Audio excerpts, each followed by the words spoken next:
Pastry. మనం daily దోశలు చేసుకుంటాం కదా, అలానే ఈరోజు బొబ్బరపప్పు దోశలు అనమాట. బొబ్బర్లు 1 కప్, 2 కప్స్ ఆఫ్ రైస్ నానబెట్టాను. 6 అవర్స్ నానబెట్టాక గ్రైండ్ చేసుకోవాలి. గ్రైండ్ చేశాక మనం దోశలు పెనం పెట్టేసి దోశలు వేసుకోవడం స్టార్ట్ చేయాలి.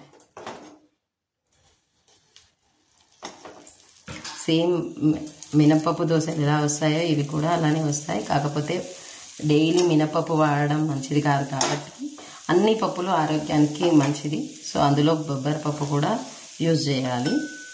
ఈరోజు బొబ్బర్లతో దోశలు చేశాను.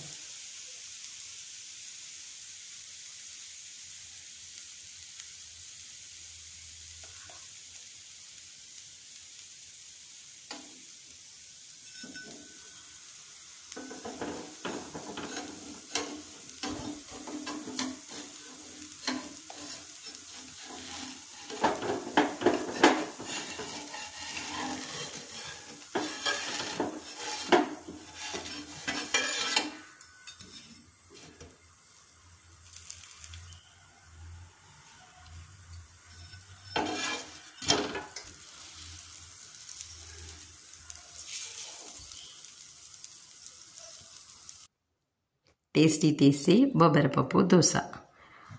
ఈ దోశలు కూడా ఆరోగ్యానికి చాలా మంచిది.